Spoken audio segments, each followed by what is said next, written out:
Cumprimentamos a todos com a paz de nosso Senhor e Salvador Jesus Cristo. Estamos iniciando mais um EBD da TV. Eu sou o pastor Henrique, morava antes em Imperatriz, Maranhão, agora moro em Americana, São Paulo. Se você deseja nos convidar para estarmos aí, entre em contato conosco. Meu e-mail ainda é o mesmo, henriquelhas@hotmail.com.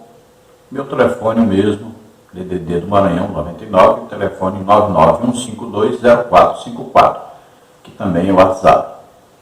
O telefone de minha esposa, irmã Edna, 19, DDD de Americana, e o telefone 984482187. Se você deseja nos ajudar, eu estou há mais de 6 anos desempregado, não sou aposentado, então envie qualquer quantia para uma dessas contas. Aí temos a Caixa Econômica, temos aí o Banco Bradesco, temos o Banco do Brasil. Meu Pix está aí, 331-957-816-20, que é lá do Banco Bradesco Imperatriz, e é o meu CPF aí. Se você deseja entrar em um dos nossos grupos do WhatsApp, o grupo não é de bate-papo, é onde eu lanço os comentários da Escola Bíblica Dominical e também alguns lugares onde nós vamos pregar, nós colocamos lá, e também disponibilizamos lá todos os slides que nós usamos aqui nos vídeos, os slides da lição da semana, e também os estudos escritos. Os slides nós colocamos em PDF e também em PowerPoint, e os estudos escritos da lição colocamos também em PDF e em Word. Por favor, nos ajude, dê aí um like para a divulgação desse vídeo, passe esse link para outras pessoas e se inscreva aí no nosso canal para que quanto mais pessoas estiverem aí inscritas, quanto mais pessoas der o like, mais o próprio YouTube divulga, né? O Google vai divulgando também os nossos vídeos. Então nos ajude aí para que esse trabalho vá a mais pessoas, né? Mais pessoas possam participar. Se você deseja fazer algum comentário do vídeo, aí no YouTube pode fazer, eu sempre dou uma lida ali, alguns comentários. Vamos à nossa lição de hoje. Nós estamos estudando nesse terceiro trimestre de 2022, nas revistas CPAD, com o tema Os Ataques contra a Igreja de Cristo. As sutilezas de Satanás nestes dias que antecedem a volta de Jesus Cristo. Então, como todos nós sabemos, nós vivemos numa guerra, e a guerra é espiritual, e a guerra é contra Satanás e seus demônios. E para nós podermos vencer esta guerra, nós estamos em Cristo, né? Somos mais do que vencedores, já sabemos disso. Agora temos que conhecer as sutilezas, né, dos ataques do inimigo contra a igreja, para que nós possamos, aí, em algumas vezes, nos defender, e em outras vezes também atacar, né?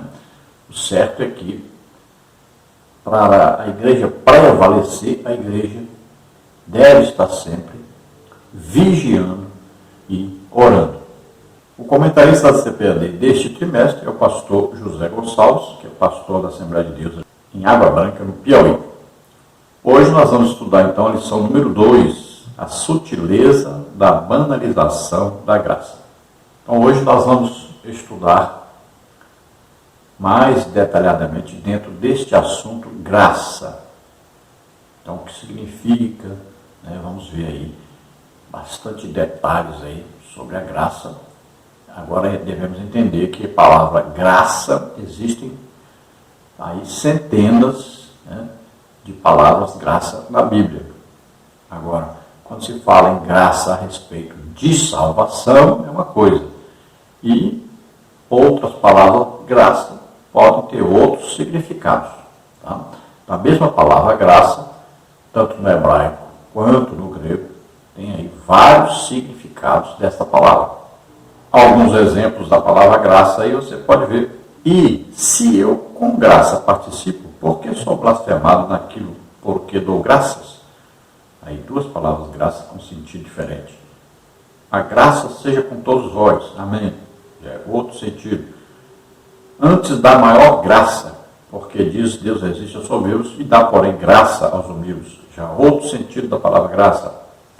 Perseverar em oração, velando nela com ação de graças. Olha aí, outro sentido da palavra graça. Noé, porém, achou graça aos olhos do Senhor. Outro sentido da palavra graça. Então veja que a mesma palavra, graça, com vários sentidos. Assim como no português, nós falamos coisa, né? Mas essa palavra coisa tem vários significados. Olha, a coisa está feia. Que coisa linda. Que coisa, menino. Esta coisa não vai ficar pronta? Coisa de louco. Cada coisa que acontece. Olha, sempre a palavra coisa com vários significados diferentes. Assim também é graça. A palavra graça na Bíblia tem vários significados. Então a lição de hoje, a lição número 2, temos aí os seguintes tópicos e os seguintes subtópicos. Vamos ver. No tópico 1, compreendendo a graça. Subtópico 1, a graça é divina. Subtópico 2, a graça é imerecida. No tópico 2, vamos ver a graça no contexto bíblico. Subtópico 1, a necessidade da graça. Subtópico 2, a extensão da graça. No tópico 3, nós temos a graça no contexto da reforma. Subtópico 1, a corrupção da doutrina da graça. Subtópico 2, a restauração da doutrina graça. No tópico 4, a graça no contexto contemporâneo. Subtópico 1, a graça barateada. Subtópico 2, o valor da graça. Então, para estudarmos sobre graça, a primeira coisa, entender aí o que é graça. E de já, eu te digo, graça nesse sentido de se alcançar a salvação pela graça, então significa Jesus Cristo e a sua obra salvífica. Isso aí é graça. Veja bem, é isso aí que está relacionado em Efésios capítulo 2, versículo 8, né? Pela graça sois salvos. Olha só. Então essa graça aí é Jesus Cristo vindo para a terra viver como homem, nasceu aqui como homem, viveu como homem, levou sobre ele nossos pecados, doenças, enfermidades e maldições.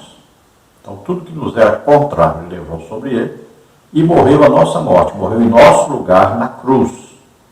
E não nos esquecermos, ele ressuscitou. Então isso aí, esta obra que Jesus realizou, é a graça de Deus. Então é através disso que nós somos salvos.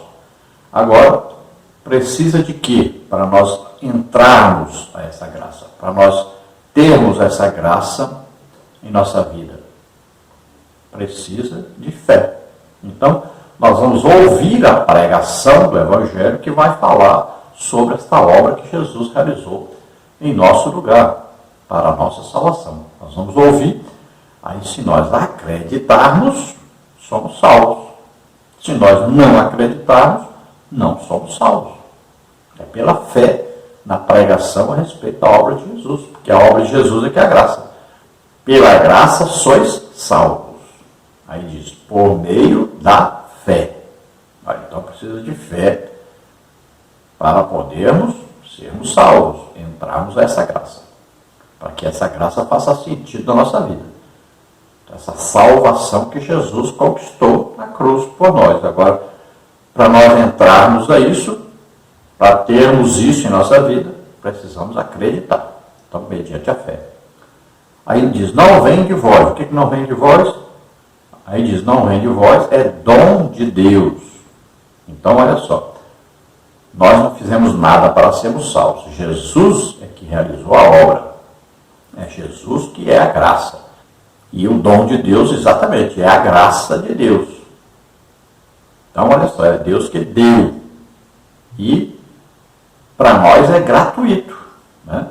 Mas, custou o sangue de Jesus, custou o sacrifício de Jesus em nosso lugar. Então, é dom de Deus a graça. É Ele que dá, por causa do seu amor para conosco. Por causa da sua misericórdia, né? Olha aí, misericórdia quer dizer o quê? Que nós pecamos, existe a justiça de Deus dizendo que se nós pecamos, nós merecemos a morte, né? O salário do pecado é a morte. Então, afastamento eterno de Deus, condenação eterna. Aí, o dom quer dizer o quê? Aquilo que nós recebemos sem merecermos. Então, Deus nos dá a salvação mediante o crer no sacrifício de Jesus Cristo. Então, ouvir a pregação do Evangelho e crer. Como está em Efésios 1,13, né? Mesmo livro aí, Efésios, mesma carta do apóstolo Paulo. Lá diz que nós estamos em Cristo depois que nós ouvimos a pregação, né? Aí acreditamos nela e recebemos o Espírito Santo. Então só recebemos o Espírito Santo, ou seja, só somos salvos depois que ouvimos a pregação do Evangelho e acreditamos. Então vamos ter fé nessa pregação. Aí nós somos salvos. Então o dom é gratuito, olha lá. O salário do pecado é a morte, mas o dom gratuito de Deus é a vida eterna por Cristo Jesus, através de Jesus Cristo sempre. Então nós vamos receber a vida eterna com Deus, através do sacrifício que Jesus fez em nosso lugar. Então, através da graça de Deus. Então nós vamos ver aí a graça no contexto bíblico, vamos ver um pouco aí sobre a graça no contexto da reforma protestante, né? Lá no tempo de Lutero. É evidente que nós não seguimos, né, as mesmas doutrinas das igrejas reformadas, nós somos igreja pentecostal, então acreditamos muita coisa muito diferente deles, né? Então, por exemplo, nós acreditamos na atualidade do batismo com o Espírito Santo e fala em línguas. Eles não acreditam nisso. Nós acreditamos na atualidade dos dons do Espírito Santo, que estão em operação ainda hoje, né? Exemplo disso, eu sou muito usado em dons de curar, mas eles não acreditam nisso. Então, temos lá também depravação total, por exemplo, eles acreditam que o homem é totalmente mal, ruim, não é capaz de fazer nada de bom. E não é verdade, né? Quando o homem pecou, Deus disse, agora o homem é como um de nós, sabendo o bem e o mal. Então o homem conhece agora. Como ele come da árvore do conhecimento do bem e do mal, então ele sabe o bem e o mal. Ele comeu do fruto de uma árvore que lhe dava capacidade de saber o que é bem e o que é mal. Então tem muita gente que faz coisa boa. Não quer dizer que o homem vai fazer só o que é mal. Quantas pessoas fazem coisas boas? Quantas pessoas ajudam outras pessoas? Não são salvos, não são crentes. Então, essa depravação total que é ensinada lá nessas igrejas reformadas não condiz com a verdade. Aí nós vamos ver outros exemplos, né? Aí a perseverança, por exemplo, eles acreditam que a pessoa salva é salva para sempre, não tem como ele cair da salvação, não tem como ele se desviar do Evangelho, e nós sabemos que isso não é verdade, né? E o próprio apóstolo Paulo fala várias vezes isso, né? Se desviaram da fé, né? E em vários lugares da Bíblia nós vamos ver pessoas que se desviaram. Ainda diz, ensino que a graça não pode ser resistida, porque existe aí uma predestinação que Deus já escolheu quem vai ser salvo, quem vai ser perdido. Quem vai ser salvo, quem vai para o inferno. Deus já escolheu de antemão. Isso não é verdade. Se fosse verdade, não precisava pregar o Evangelho. Então, nós pregamos para que a pessoa ouça e ela acredite no Evangelho. Seja salva. Se ela não acreditar, não é salva. Então não existe já uma pré-escolha. Deus apenas, porque como Ele conhece o futuro, para Ele tudo é presente, tanto faz o passado como o presente como o futuro, tudo para Ele é presente. Então Ele olha lá na frente e sabe quem já aceitou Jesus, quem já se converteu. Então conhecer de antemão não quer dizer predestinar a pessoa antes dela aceitar Jesus. Ela é predestinada à salvação depois que ele aceita Jesus como Senhor e Salvador, podendo também se desviar e perder a salvação. Então ela é predestinada desde que ela esteja em Cristo. Mais detalhes nós vamos ver durante a lição. Existem várias coisas, né, que lá nas igrejas reformadas está completamente errado. E nós vamos ver aí mais detalhes durante a lição. Vamos ver então a graça no contexto contemporâneo. E vamos ver que muitas vezes a graça aí é chamada barateada. Por quê? Porque perde o valor. Muita gente vive de qualquer maneira e acha que está tudo bem. Não, eu não perco a minha salvação, posso fazer o que eu quiser. Por causa dos falsos ensinos, por causa das heresias, principalmente das igrejas reformadas. E vamos ver o valor da graça, né? Também, e muita gente também acha que todas as pessoas serem salvas, mesmo que estejam vivendo em pecado. Não, Jesus morreu por todos, então todos estão salvos, tanto faz se é bom, se é mal, se pecou, se não pecou, todos vão ser salvos. Né? Então existem aí várias maneiras de se entenderem sobre a graça, mas temos que ver como a Bíblia ensina sobre a graça. O textual da lição diz: porque pela graça sois salvos por meio da fé, e isso não vem de vós, é dom de Deus. Efésios 2:8. Então entenda bem isso aí, galera. Somos salvos pela graça de Deus. A graça é Jesus Cristo, vindo à terra, nascendo como homem, vivendo como homem, tomando sobre ele nossos pecados, doenças, enfermidades, maldições, morrendo em nosso lugar na cruz e ressuscitando. Isso aí é a graça de Deus. Então nós somos salvos por causa disso. Agora, é mediante a fé, ou seja, nós vamos ouvir a pregação falando disso e vamos crer. Aí sim somos salvos. Então a salvação não vem de nós não fizemos nada para sermos salvos. Quem fez foi Jesus Cristo. Nada que o homem faça conquistará a salvação por ele. Então a salvação é dada por Deus, gratuitamente, sem nenhum merecimento nosso, não porque nós fizemos alguma coisa para sermos salvos. Porque fé, acreditar, não é obra. Você está acreditando naquilo que outro fez. Então nós acreditamos que Jesus fez. Então, fé. Precisa de fé. Sem fé é impossível agradar a Deus. Nós somos justificados pela fé. Lembre-se disso. Então a salvação não vem de nós. E o que é dom de Deus? É a graça. A graça é dada por Deus. Olha aí, o salário do pecado é a morte, mas o dom gratuito de Deus é a vida eterna por Cristo Jesus. Então, a justiça de Deus vem sobre o pecado, a condenação. Mas o dom de Deus, a graça de Deus é dada, oferecida a nós, para que nós possamos ser salvos. Então, olha só, nós merecemos a condenação, mas Deus tem misericórdia de nós e não nos dá a condenação. A justiça exige condenação, mas a misericórdia é exatamente isso. É não nos dar o que nós merecemos. Então Deus faz exatamente o contrário. Não nos dá o que nós merecemos. E o que nós não merecemos a salvação. Mas Deus nos dá mediante a fé no sacrifício que Jesus fez em nosso lugar. Então a fé na graça de Deus é que vai nos salvar, mesmo nós não merecendo. Então veja que a misericórdia, Deus não nos dá o que nós merecemos, e já na graça, Deus nos dá exatamente o que nós não merecemos.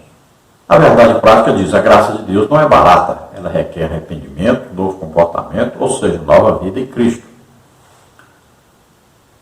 Então a graça de Deus, o sacrifício de Jesus Cristo, perfeito, feito em nosso lugar, viveu, levou sobre ele doenças, enfermidades, maldições e principalmente o pecado. Morreu em nosso lugar na cruz e ressuscitou. Isso é a graça de Deus. Nós entramos para essa graça, então, mediante a fé na pregação sobre essa graça. Aí, então, nós nascemos de novo. Vamos ter uma vida nova agora com Deus. Então, essa vida nova tem aí o arrependimento do pecado, né? Tem aí a confissão desses pecados, tem aí o crer, tem aí o ser obediente, tem aí a santificação. Né? Então, um processo, uma vida agora cristã pela frente. Então, nós somos adotados como filhos de Deus agora. Então, é uma nova vida. E aí, existem várias doutrinas, né, que acompanham agora a graça de Deus. E nós vamos obedecendo a Deus, a palavra de Deus, vamos vivendo de maneira santa, irrepreensível, combatendo sempre contra o pecado. Aí temos uma vida de oração, de jejum, né? Temos a vida de leitura e estudo da palavra de Deus, temos uma vida de evangelização, Então tem todo um processo, uma vida cristã agora. Então não é para viver de qualquer maneira. Nós mudamos de dono, né? Antes vivíamos aí debaixo do pecado, éramos filhos da ira, agora somos filhos de Deus. Então existe uma nova vida a vivermos e agora de maneira santa. Então custa alguma coisa para nós. Temos que deixar muita coisa que antes fazíamos e temos que fazer muita coisa que agora é necessário fazermos. Então agora nós temos um dono que é Deus e vivemos para agradar a esse Deus. A leitura bíblica em classe está em Efésios 2, de 4 a 10, que diz assim: Mas Deus, que é riquíssimo em misericórdia, pelo seu muito amor com que nos amou, estando nós ainda mortos em nossas ofensas, nos vivificou juntamente com Cristo. Pela graça sois salvos. E nos ressuscitou juntamente com Ele e nos fez assentar nos lugares celestiais em Cristo Jesus, para mostrar nos séculos vindouros as abundantes riquezas da sua graça, pela sua benignidade para conosco em Cristo Jesus. Porque pela graça sois salvos por meio da fé, e isso não vem de vós, é dom de Deus. Não vem das obras para que ninguém se glorie, porque somos feitura sua, criados em Cristo Jesus para as boas obras, as quais Deus preparou para que andássemos nelas. Glória a Deus. Então vamos ver em mais detalhes dessa leitura e vamos estudar mais sobre a graça. A introdução da lição diz: nesta lição estudaremos sobre a graça de Deus. Não há dúvidas de que nos últimos anos os cristãos têm demonstrado maior interesse em conhecer melhor a doutrina da graça. Nesse sentido, que há um despertar da graça. Contudo, para muitos, esse ensino continua ainda ofuscado. Nesse aspecto, pode-se dizer que a doutrina da graça tem sido mal compreendida e, portanto, mal assimilada e, consequentemente, desvirtuada. Muito do que se prega e se ensina como sendo o Evangelho da Graça nada mais é do que uma forma deturpada da graça. É a graça barateada. Então, apesar de haver maior estudo agora da Palavra de Deus, né, muitos agora estão fazendo aí cursos de teologia, apesar disso, houve um barateamento aí da graça. Por quê? Porque muitas vezes as nossas escolas teológicas têm como professores de igrejas reformadas que vão baratear exatamente a graça. Vão ensinar de maneira errada. Então, uma doutrina terrível como essa, salvo uma vez, salvo para sempre, isso é terrível. Então, isso vai fazer com que a pessoa ache que possa estar no cabaré e mesmo assim está sendo arrebatado no dia do arrebatamento. A pessoa vai começar a achar que pode beber bebida alcoólica, pode fumar, pode prostituir, mesmo assim estará salvo. Veja só, porque um dia ele fez lá uma confissão diante da igreja ali. Veja só. Então, devido a esses falsos mestres, esses falsos ensinos, falsos apóstolos, falsos profetas, falsos evangelistas, falsos mestres, falsos pastores, devido a esses falsos ensinos, então pessoas têm considerado erroneamente o que é graça e o que significa uma vida cristã debaixo desta graça. E nós não estamos nem falando lá das pessoas lá do mundo, como por exemplo na Igreja Católica Romana, né? Que as pessoas acham, não, Deus é bonzinho, que vai salvar todo mundo, está tudo bem. E outras religiões. E existem, né, como esta mesma igreja e outras igrejas, existe aquela doutrina do merecimento.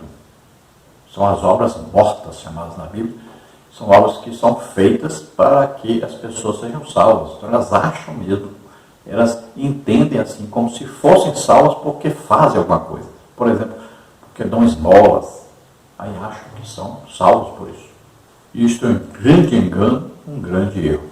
Lembrando a você que nós fazemos primeiro aí os vídeos em 3 partes e na quarta-feira à noite, quinta-feira, nós juntamos as 3 partes em um vídeo só. Lembrando também que no nosso blog nós temos aí os slides, temos também a lição escrita, comentada lá, escrita. E pedimos, dê aí o seu like e se inscreva no canal, divulgue nosso trabalho para outras pessoas. Passe esse link desses vídeos nos seus grupos aí, para que outras pessoas também possam assistir. Vamos então iniciar aí os tópicos e os subtópicos. No tópico 1, então, temos aí compreendendo a graça. Subtópico 1, a graça é divina. Ao se afirmar que a graça é divina, se quer dizer com isso que a sua origem está inteiramente em Deus. Foi Ele quem quis agir com graça. O testemunho bíblico é que aprove a Deus salvar os homens. 1 Coríntios 1:21. Isso significa que a origem da graça, bem como a iniciativa da salvação, é ato de Deus. A graça, portanto, tem origem no céu. Ninguém pode salvar a si mesmo. Então veja que esta graça, a respeito da salvação, ela é dada por Deus.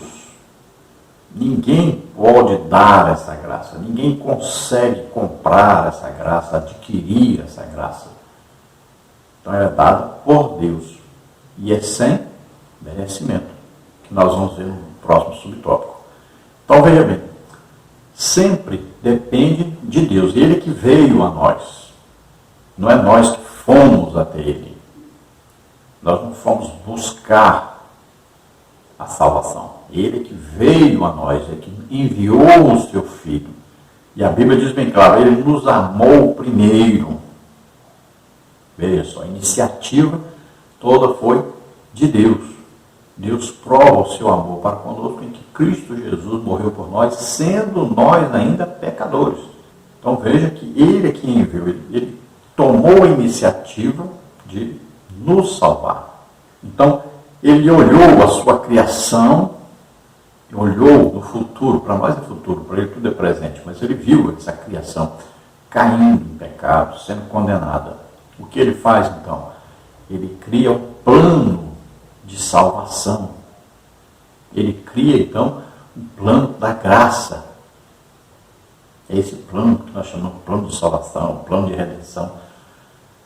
Veja só, porque Ele olha e vê que aquele ser humano que Ele criou para adorá-lo, para viver em comunhão com Ele, esse homem pecou, merecia uma condenação eterna, mas Deus, em seu infinito amor, sua infinita misericórdia, apresenta então uma solução, que é trazer o seu Filho à terra. Tinha que ser homem como nós. Isso dizia esse plano de salvação. Um homem na terra que nunca pecou deveria tomar os pecados de todos os homens sobre ele e morrer em lugar de todos. Veja só, esse é o plano. Aquele que acreditar nisso é salvo. Olha só. O plano é simples. E Deus fez tudo o que era necessário para que esse plano se cumprisse. Ele enviou então Jesus Cristo, porque não achou na terra nenhum homem, nem nunca poderia achar, porque o homem pecou. E todos os homens herdaram o pecado de Adão, nasceram já em pecado e, sempre que tiveram oportunidade, caíram em pecado. Então, como ele não achou nenhum homem, ele envia o seu Filho Jesus Cristo. Então, Deus mesmo vem à terra e nasce como homem, vive como homem e executa a obra salvífica. Veja só, isso é o amor. Então, Deus nos amou primeiro. Não fomos nós que fomos a Ele, Ele que veio a nós trazendo a salvação. Então, em 1 Coríntios 1:21 diz que aprove a Deus salvar os homens, pela loucura da pregação. Olha, aprove a Deus, Ele tomou a iniciativa. Através do que nós somos salvos? Então, ouvindo a pregação, como está em Efésios 1:13. Nós estamos em Cristo depois que nós ouvimos a pregação, a palavra de Deus, o Evangelho, falando sobre a salvação. Aí nós acreditamos e somos salvos, recebemos o Espírito Santo.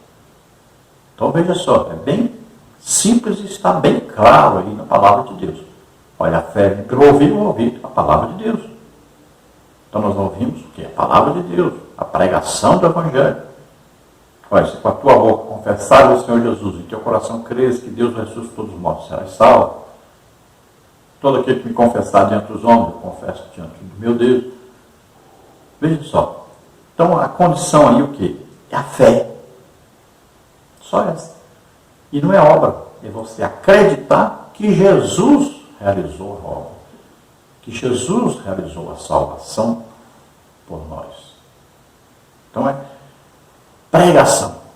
Parece, é loucura para quem? Para quem perece, para quem vai para o inferno, para quem é condenado, que não quer Deus. É loucura. Mas para nós que somos salvos é o quê? Poder de Deus. Olha só, Deus preparou tudo, enviou seu Filho, Jesus fez toda a obra necessária. Jesus ressuscitou pelo poder de Deus. Então tudo foi feito por Deus para que nós pudéssemos sermos salvos. Basta acreditar na pregação do Evangelho falando a respeito dessa obra salvífica de Jesus Cristo. No subtópico 2, a graça é imerecida. A graça é um favor imerecido. Isso significa que ninguém a merecia e nem tinha como merecê-la. De fato, a Escritura diz que não há justo nenhum sequer. Romanos 3,10. Nossa justiça própria é um trapo de imundícia. Isaías 64,6. A nossa condição, antes de conhecermos a graça, se assemelhava de alguém que deve uma grande quantia e não tem com que pagar. Lucas 7,42, Efésios 2,4,5. Então, a palavra graça significa o quê? Favor imerecido. Agora, a graça de Deus, né, é Jesus Cristo e sua obra salvífica. Tá bom? Compreenda direitinho isso aí. Então, por que ela é um favor imerecido? Porque nós não merecemos. Nós pecamos. O que nós merecemos, na verdade, é a justiça de Deus aplicada sobre o pecador, que é o salário do pecado e a morte. Então nós deveríamos receber o quê? Condenação. Aí Deus nos envia o quê? A salvação, ao invés da condenação. Não vim chamar justos, mas pecadores ao arrependimento. Vim buscar e salvar os perdidos, os pecadores. Então veja que todos pecaram, porque Adão, o primeiro homem, pecou, então a semente do pecado passou a todos. Por que acontece isso? Olha, é como se você tivesse um problema do coração, você vai ao médico, o médico pergunta, tem alguém na sua família com um problema de coração? Aí você vai dizer, meu avô, meu bisavô. Por quê? Você herdou, né? Assim é o pecado. O primeiro homem, Adão, pecou, e o pecado passou a todos os homens. Todos já nascem com a semente do pecado.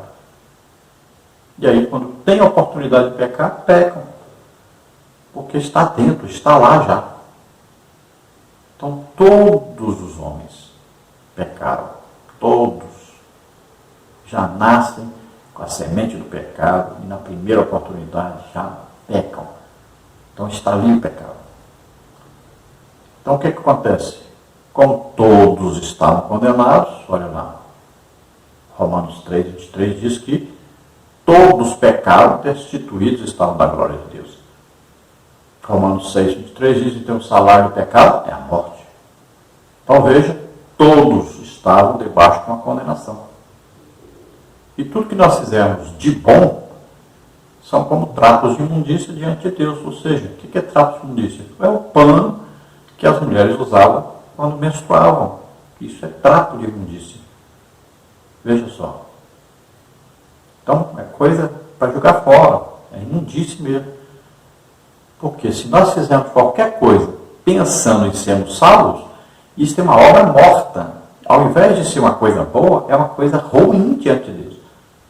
Você está querendo comprar Deus, querendo comprar a salvação. Então, ao invés de se tornar uma coisa boa, se torna uma coisa ruim, péssima. Coisa para jogar fora. Então nós estávamos aí o quê? No mercado, né? Vendidos ao pecado. E aí nós somos resgatados, comprados por Deus. Nós não merecemos nada. Tudo nos é dado gratuitamente, sem merecimento algum. É por causa do amor de Deus, por causa da misericórdia de Deus. Vamos ver no tópico 2, a graça no contexto bíblico. Subtópico 1, a necessidade da graça. Uma das doutrinas mais bem definidas e claras nas Escrituras é a referente à queda do homem. O primeiro fato a ser observado é que Adão, o primeiro homem, foi criado como um ser moralmente livre, podendo escolher o que fazer. A Escritura diz que Adão foi tentado, Gênesis 3:6, mas não coagido a pecar, Gênesis 2:16 e 17. Deus o responsabilizou por sua desobediência, Gênesis 3:17. O primeiro homem, portanto, de forma livre e voluntária, desobedeceu e pecou, Romanos 5:12a. O segundo fato é que a queda do homem produziu consequências tanto para ele como para sua posteridade. Adão era o cabeça da raça e, como tal, todos os homens estavam sob seus lombos, Romanos 5:12b e Gênesis 3:23. Ninguém, portanto, ficou fora da esfera do pecado. Tendo caído no pecado, o homem não podia por si mesmo se libertar. Uma das consequências advindas da queda foi a necessidade da satisfação da justiça divina. Por isso a justiça de Deus exige a punição do pecado. Isso porque Deus, sendo justo e santo, não deixaria o pecado impune. Contudo, assim como Deus é justo, da mesma forma ele é amor. Isso é denominado pelos teólogos como doutrina do duplo amor de Deus. O amor de Deus à justiça e o amor de Deus à humanidade. Se por um lado a justiça divina exige a punição do pecado, por outro lado o amor de Deus pela humanidade levou-o a prover a cruz como meio de justificação. 1 Timóteo 2:5 e João 3:16. Em Cristo Jesus, portanto, Deus manifesta o seu grande amor pela humanidade e vê nele sua justiça satisfeita. Então, a doutrina básica, fácil, todo mundo compreende isso. É a doutrina falando sobre o pecado. Primeiro o homem pecou, o pecado de Adão. Sabemos aí que a Bíblia diz bem claro, não foi a mulher, mas o homem que caiu em transgressão. Deus deu uma ordem direta para Adão, não foi para Eva. Então, quando ela oferece o fruto a Adão, veja bem, Adão poderia dizer, está louca a mulher, de jeito nenhum, Deus proibiu, não vou comer isso de jeito nenhum. Mas não, ele comeu e ele havia sido proibido de comer aquele fruto do conhecimento do bem e do mal. Era uma árvore que dava ao ser humano conhecimento do bem e do mal. Tanto é que ele come e Deus diz, agora o homem é como um de nós, sabendo o bem e o mal. Então ele comeu do fruto que dava a ele agora a condição de saber, de diferenciar entre o bem e o mal. Deuteronômio, nós vamos ver, capítulo 30, fala sobre as oportunidades aí. Existe o bem e o mal à disposição. Então está sendo oferecido. Deus diz, escolhe esse caminho aqui, o caminho do bem, o caminho de Deus, o caminho da salvação, o caminho do amor, o caminho bom. É colocado diante do homem dois caminhos. Olha o que diz esse versículo. Aí, capítulo 30 de Deuteronômio, versículos 19. Os céus e a terra tomo hoje por testemunhas contra ti, que te tenho proposto a vida e a morte, a bênção e a maldição. Escolhe, pois, a vida, para que vivas tu e a tua semente. Veja só, Deus propôs dois caminhos. Ainda tem gente que não acredita no livre-arbítrio do homem. Deus deu uma oportunidade ao homem de escolher. Adão poderia ter escolhido não comer, mas ele escolheu comer. E desde que ele comeu, agora o homem sabe o bem e o mal, e ele escolhe, vai fazer o bem ou o mal. E em tudo que nós vamos fazer na nossa vida, existe a escolha. Vou fazer isso ou isso? O que agrada a Deus? É isso ou é isso? Então, vamos escolher, vamos fazer o que agrada a Deus. Então é fácil de entender, o homem pecou e agora existe dentro dele uma semente do mal. Porque ele agora sabe o que é mal e ele vai ser dominado. Ele vai sempre ter a tentação de Satanás para fazer o que é mal. Então ele vai ter o desejo de fazer esse mal e Satanás vai ajudá-lo para que ele faça esse mal. Então todos os homens, a partir de Adão, nasceram com essa semente, essa tendência a fazer o que é mal. Agora, eles têm um domínio, uma orientação de Satanás. São filhos da ira agora. Teve homens que escolheu fazer o bem? Teve. E esses, Deus escolheu para fazer uma grande obra para ele. Quando a Bíblia diz, Noé achou graça diante de Deus, o que é isso? Porque esse homem tinha a intenção de servir a Deus. Quando Abraão foi chamado por Deus, por quê? Porque esse homem tinha a intenção de servir a Deus. Quando Davi foi escolhido para ser rei, então ele tinha a intenção de servir a Deus. Olha só. Então, esses homens tiveram o desejo de servir a Deus, de fazer o bem. Então veja que foi uma escolha livre de Adão pecar, como é explicado pelo apóstolo Paulo em Romanos capítulo 5. Quando fala aí, todos os homens estavam nos seus lombos, né, quer dizer o quê? Que a semente estava em Adão e passou de pai para filho. Foi passando, né? É uma semente, está ali. É como se você colocasse num ninho de galinha um ovo de águia. A galinha vai chocar, vai nascer os pintinhos, mas também vai nascer o quê? Uma águia. O ovo lá, a semente que está lá é de águia, não é de galinha. Não é porque a galinha vai chocar os ovos que vai nascer ali um pintinho em vez de nascer uma águia. O ovo é da águia. Então a semente que está ali é de águia.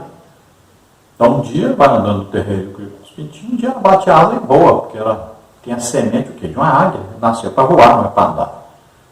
Assim aconteceu. Quando o primeiro homem peca, todos os que nascem são descendentes dele. Por isso quer dizer, saiu dos seus lombos, quer dizer que saíram de Adão.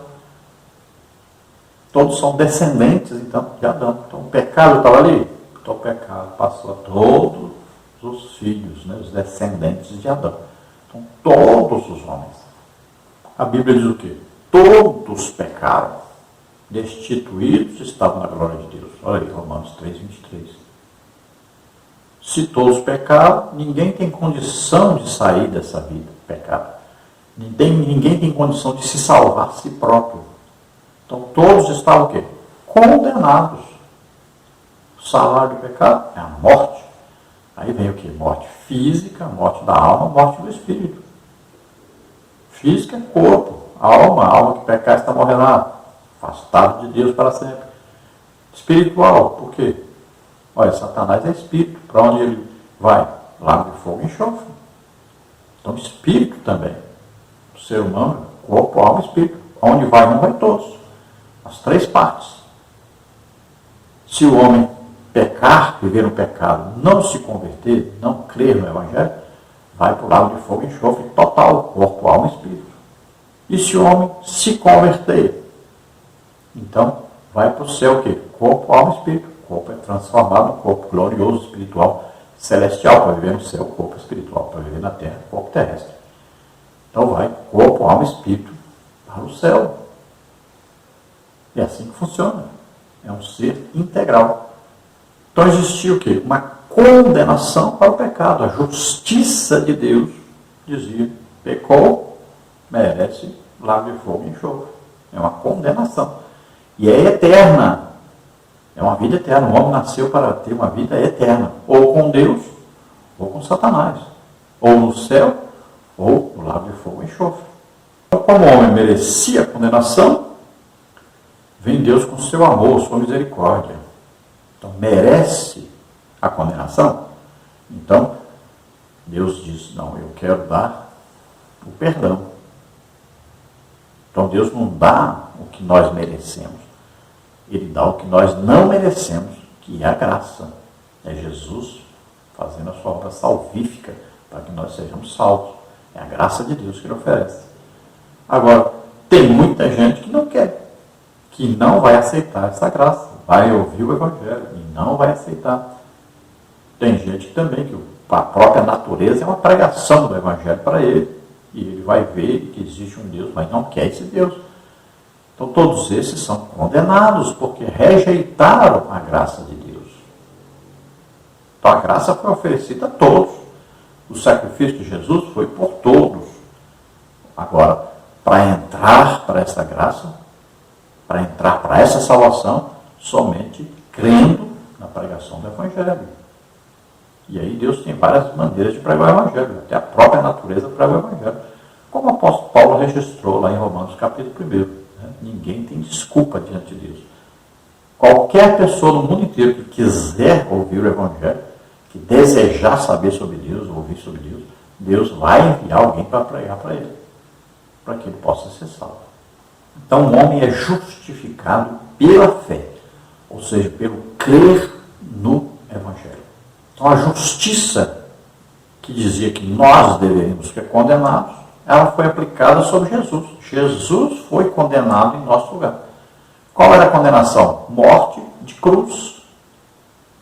E Jesus sofreu a condenação em nosso lugar. Nos substituiu ali naquela cruz. O tópico 2 é a extensão da graça. As Escrituras afirmam que Deus quer salvar a todos. 1 Timóteo 2,4. Deus ama todos os homens. Logo, o mais vil pecador, no lugar onde estiver, é amado por Deus e por isso deve ser alcançado. O alcoólatra, o adúltero, o homicida, etc. Todos serão aceitos por Deus se receberem a graça divina. Cristo Jesus. Essa graça é extensiva a todos os homens. Ela é universal. Contudo, essa graça não é universalista. Uma coisa não tem relação com a outra. O universalismo prega que todos, independente de credo, religião ou arrependimento, ou comportamento, serão salvos. Ao contrário, a graça é universal porque é estendida a todos os homens. Todos que se arrependerem e confessarem a Cristo podem ser salvos. A graça é oferecida a todos. Tito 2,11. Contudo, só se torna eficaz na vida daquele que crê. Marcos 16,16 e João 6,47. Então, a extensão da graça. Quem essa graça atinge? Para que essa graça foi realizada? Então, para que todos possam ser salvos. Todos mesmo. Se você olhar lá no calvinismo, nas religiões reformadas, diz que esse todos aí é só para aqueles que Deus já escolheu para ser salvo, já predestinou para ser salvo. Não, não é isso. Todos aqui são todos mesmo, todos os seres humanos. Veja 1 João 2, 1 e 2, que diz: Meus filhinhos, essas coisas vos escrevo para que não pequeis, e se alguém pecar, temos um advogado para com o Pai, Jesus Cristo justo. E ele é a propiciação pelos nossos pecados, e não somente pelos nossos, mas também pelos de todo o mundo. Então veja, todo o mundo, ou seja, todas as pessoas. A salvação é para todos. Agora tem que tomar cuidado com um outro extremo. O universalismo aí diz o quê? Que todos vão ser salvos, porque a obra é para todos. Mas só que nós temos que entender que a Bíblia diz bem claro, olha, é pela fé, mediante a fé. Nós somos salvos pela graça, Jesus morrendo em nosso lugar. Agora, como entrar para essa graça? Aí, ouvindo o Evangelho e crendo. Então você vai ter aí o quê? Um arrependimento do pecado, uma mudança de vida. Você vai viver para agradar a Deus agora, vai se santificar. Não é assim de qualquer maneira também. Então, não fizemos nada para sermos salvos, Jesus fez tudo. Agora precisamos acreditar nisso, agora temos que ter uma vida nova com Deus. Porque o Espírito Santo vem morar em nós, ele é santo. Aí uma mudança de vida agora. Então também não podemos viver de qualquer maneira. Temos que estar vivendo na luta contra o pecado. Luta contra Satanás e seus demônios. Então a vida com Deus agora. É Jesus morando em nós através do Espírito Santo. Então, nós temos uma amizade íntima com Jesus. É aquilo que uma pessoa poderia dizer. Deus é bom, mas também não exagera, né?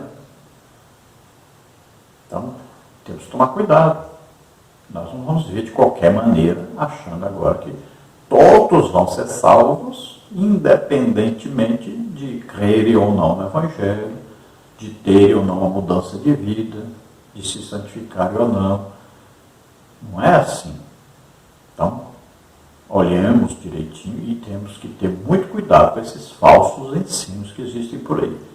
Essa doutrina de uma vez salvo, salvo para sempre também, é perigosíssima. Isso não existe na Bíblia.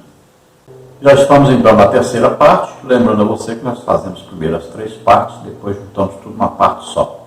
Já estamos aí então no terceiro vídeo, lembrando que nós fazemos 3 vídeos, 3 partes, depois juntamos tudo numa parte só. Lembramos também que no nosso blog você encontra aí os nossos estudos escritos e também os slides que nós usamos aqui. Se você deseja entrar em um dos nossos grupos do WhatsApp, nosso telefone está aí. Lá nós disponibilizamos também aí o PowerPoint, a lição escrita também em um Word e em PDF. Então, você entre lá, contato conosco e nós colocaremos você em um desses grupos. Não é grupo de bate-papo, é um grupo onde nós disponibilizamos aí comentários sobre a lição e também alguma visita que nós fazemos a alguma igreja, nós disponibilizamos lá também. Então, te pedimos aí, dê um like e não se esqueça de se inscrever no canal, passe o link desses vídeos para outras pessoas, para que eles possam assistir também. Vamos então ao tópico 3, a graça no contexto da reforma. Subtópico 1, a corrupção da doutrina da graça. O contexto da reforma protestante no século XVI é muito diversificado. Contudo, é possível identificar alguns fatores que contribuíram para o surgimento da reforma. O catolicismo perdia influência e por isso surgiu uma reação contra os líderes religiosos por conta de seu baixo nível moral, a rejeição da doutrina católica como válida, o maior interesse pela educação, que deixa de ser um privilégio dos líderes católicos, e uma maior diversidade doutrinária. De uma forma direta, pode-se afirmar que a reforma surge como uma resposta ao enfraquecimento, deturpação e negação da doutrina da graça, que no período medieval havia sido totalmente desfigurada. A salvação pelas obras havia substituído a salvação pela fé somente, Romanos 1,17. Em outras palavras, a salvação havia se tornado meritória. Então, vamos ver aí a doutrina do merecimento. Essa é terrível e está presente em todas as religiões.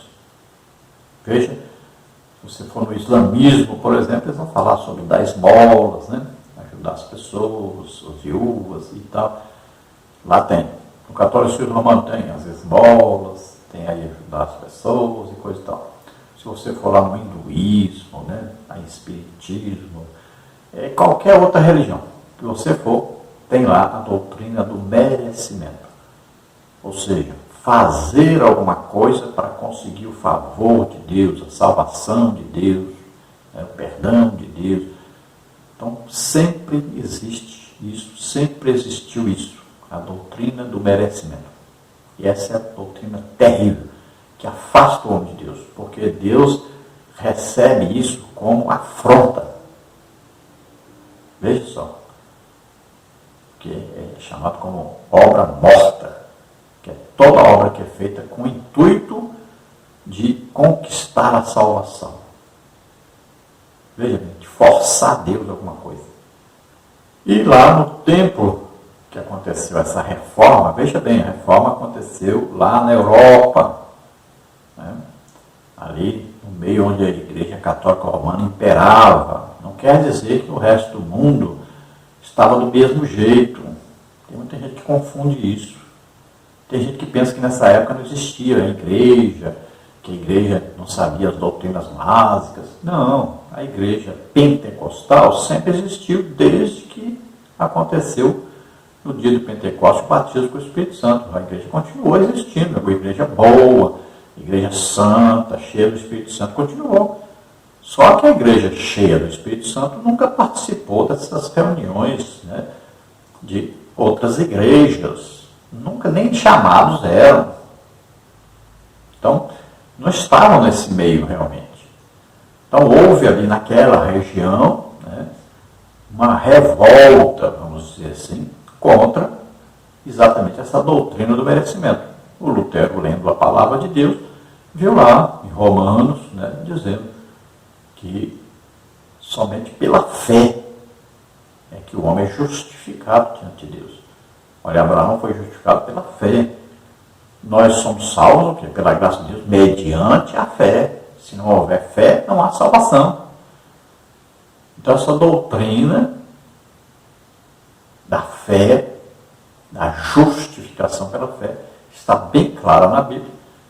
E desta época, então, houve aquela revolta contra a Igreja Católica Romana, que pregava, ensinava e ganhava muito dinheiro com a justificação pelas obras.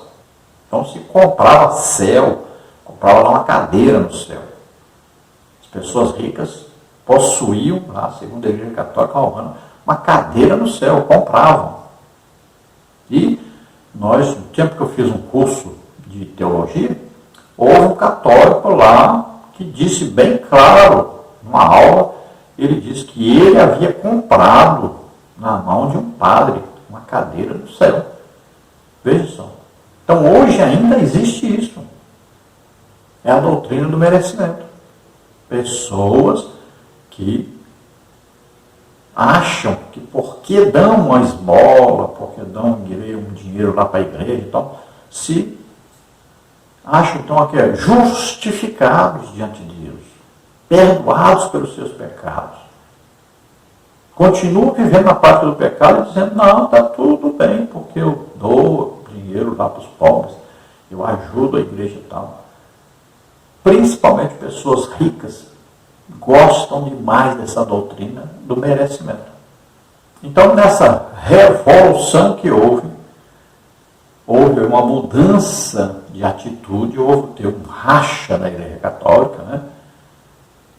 E existia a Igreja Evangélica. E ela então se juntou com esse pessoal que saiu da Igreja Católica, né? Fizeram aí a reforma, foram escrever Bíblias, né? Foi uma coisa muito importante, porque começaram a escrever Bíblias nas línguas dos países, né? E enviar para todos. E houve um grande estudo agora da Palavra de Deus por todos, houve um maior conhecimento e o abandono da idolatria da Igreja Católica Romana e o abandono dessa doutrina do merecimento.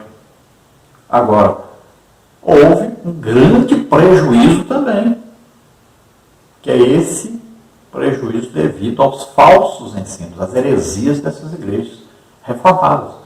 Como principal aí a doutrina da predestinação deles, não a predestinação da Bíblia. A predestinação da Bíblia é o seguinte, né? Vamos dizer, a igreja é um navio, Jesus é o capitão, e o navio está sobre o mar, ou seja, sobre o mundo, e tem um destino para ele, o céu, a vida eterna com Deus. O navio está aí.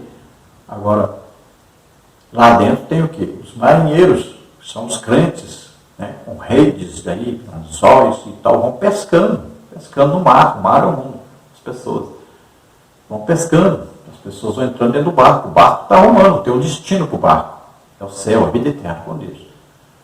Agora, quem quiser descer do barco pode descer, a hora que quiser, ninguém é obrigado a ficar lá. Também, se alguém se rebelar contra o capitão do navio, que é Jesus, também é expulso desse barco.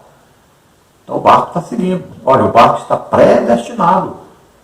Vai para o céu, a vida eterna com Deus. É o predestinamento desse barco. Já está, o destino está traçado. A rota do navio está traçada. Então essa é a predestinação bíblica. Agora, a predestinação para as igrejas reformadas é diferente. Eles dizem que Deus já escolheu, antes da fundação do mundo, já escolheu quem vai para o inferno e quem vai para o céu. Escolheu as pessoas já. E ainda diz mais, que não tem jeito de resistir a essa graça. Que a pessoa vai ouvir o Evangelho e vai crer e vai na mesma hora ser salvo e pronto, e não perde mais a salvação também. Então são coisas absurdas e antibíblicas. Então temos que tomar cuidado com essas doutrinas de igrejas reformadas. Principalmente o que se conhece aí como calvinismo, que foi aprendido com Agostinho católico.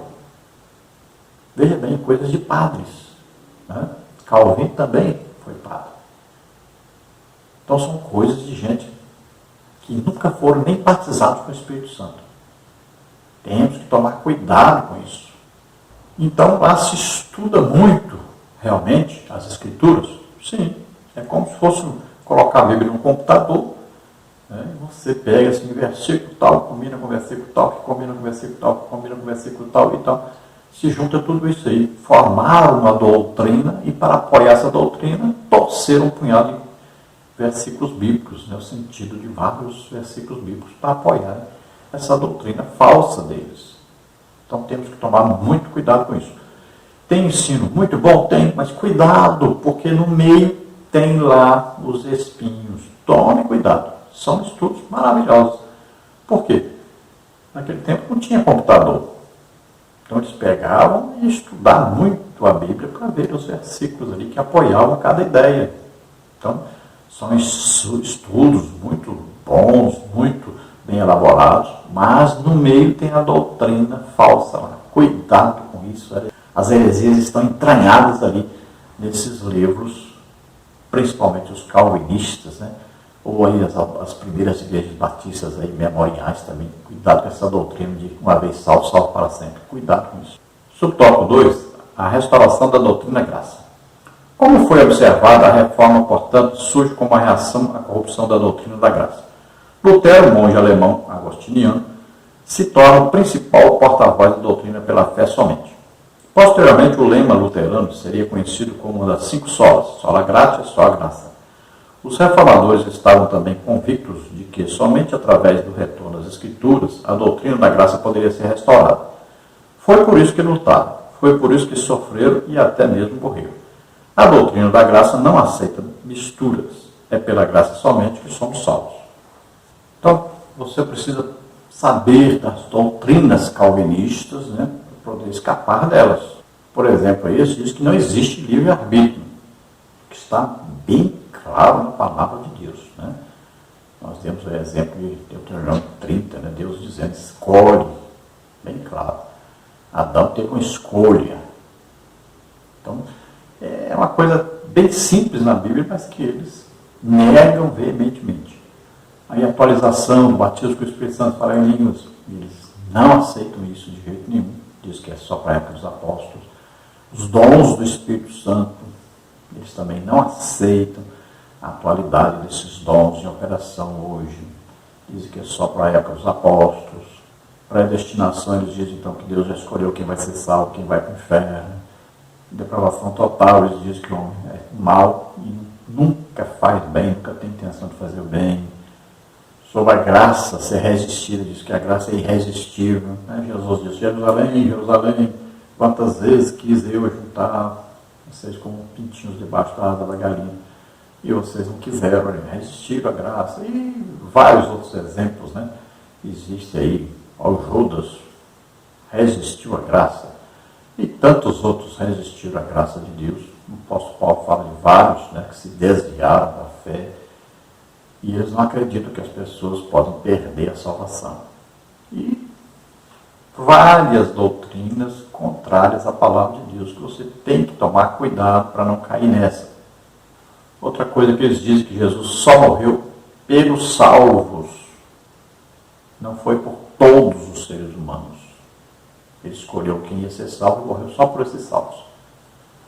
Então nós temos que saber que o ser humano pode aceitar Jesus como Senhor e Salvador, se converter, pode ser batizado nas águas, batizado pelo Espírito Santo, receber o dom do Espírito Santo, e mesmo assim ainda se desviar do Evangelho. Então tome cuidado ao comprar, adquirir um livro, né, principalmente aí calvinista, de uma igreja reformada, a primeira igreja batista, por exemplo, também, que é a Memorial. Cuidado na hora de ler, são excelentes ensinos, estudos, mas tome cuidado, porque embutido lá tem as doutrinas errôneas, tem as heresias que podem fazer você se afastar da fé sem nem perceber.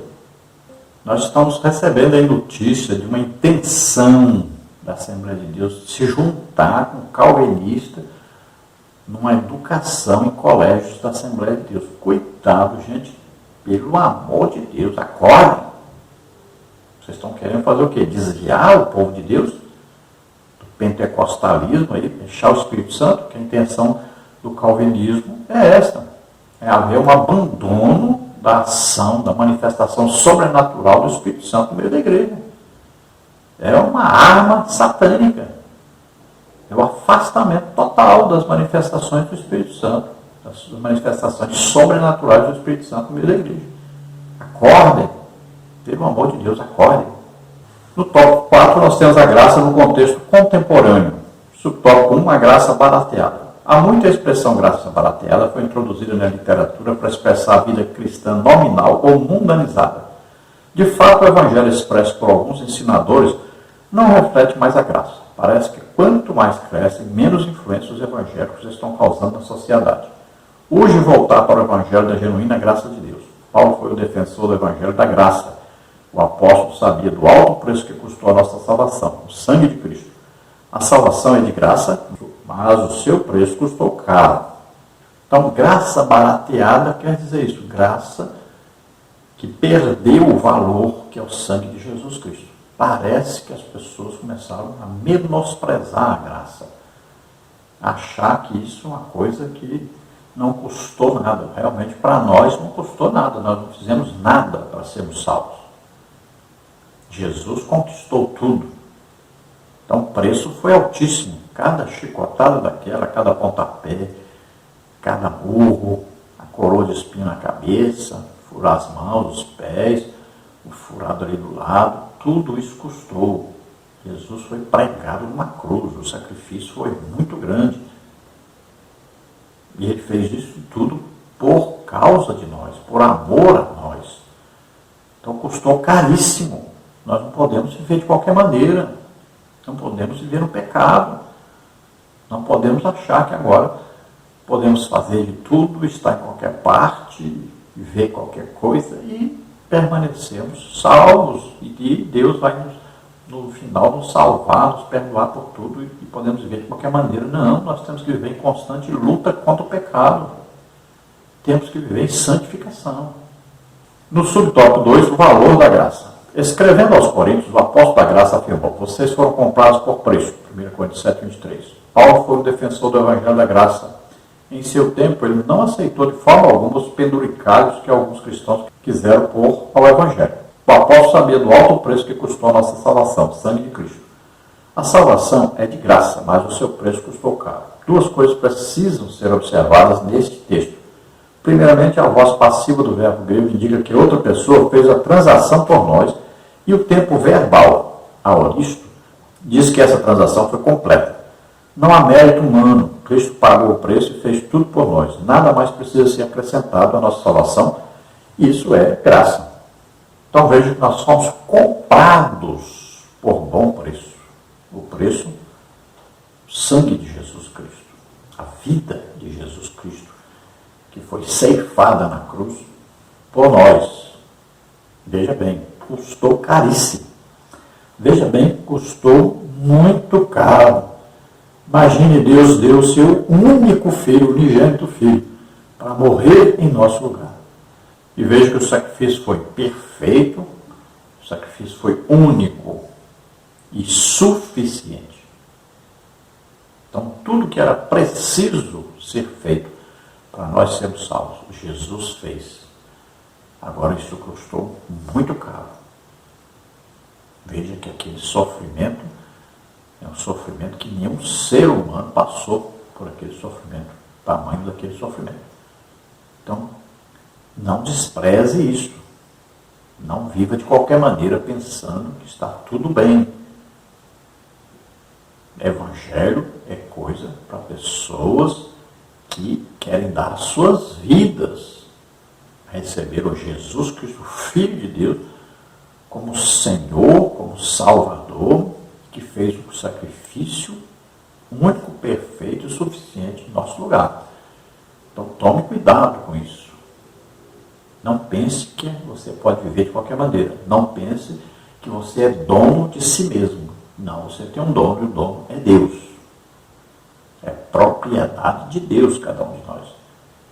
Temos que fazer de tudo para servirmos alegremente a esse dono, a sermos bons servos, bons filhos, obedientes a esse Deus, que é o nosso dono, o nosso proprietário.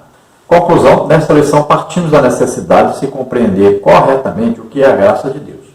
Vimos como a graça de Deus foi entendida em diferentes contextos. A Bíblia é sempre a régua através da qual qualquer entendimento da doutrina da graça precisa ser medido.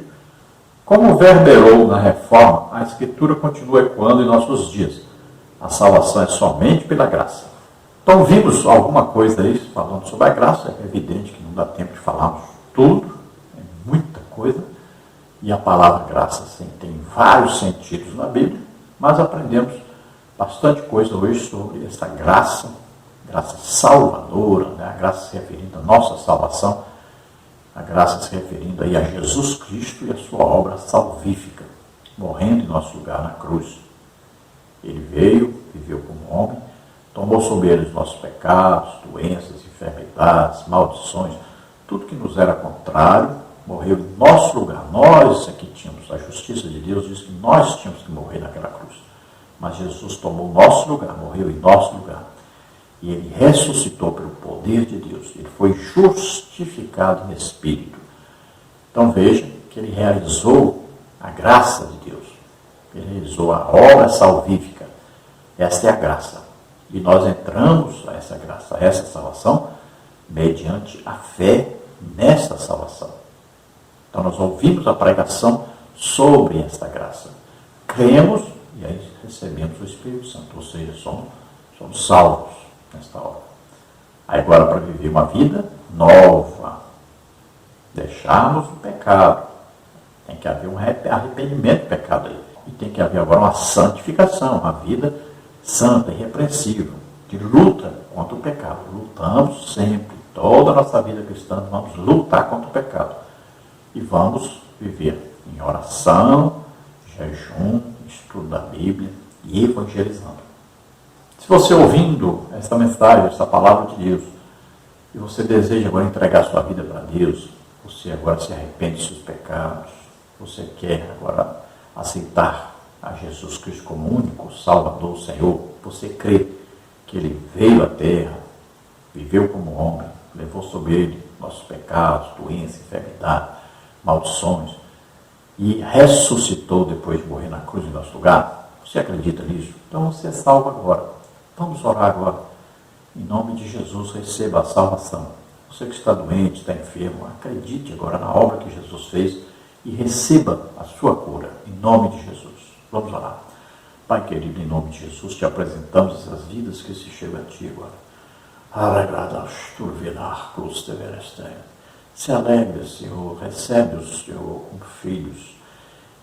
Senhor, ajuda-os a compreender a mensagem da cruz agora, para que eles sejam salvos. Em nome de Jesus, receba a salvação, receba o Espírito Santo agora, em nome de Jesus. Solta agora toda enfermidade, toda doença, vai saindo em nome de Jesus. Jesus já levou na cruz do Calvário todas as nossas doenças e enfermidades. Solta agora essas vidas, em nome de Jesus, receba a tua cura. Em nome de Jesus, receba a cura. Solta, em nome de Jesus. Toca o Senhor deles agora, em nome de Jesus. Amém? A paz do Senhor. Glória a Deus.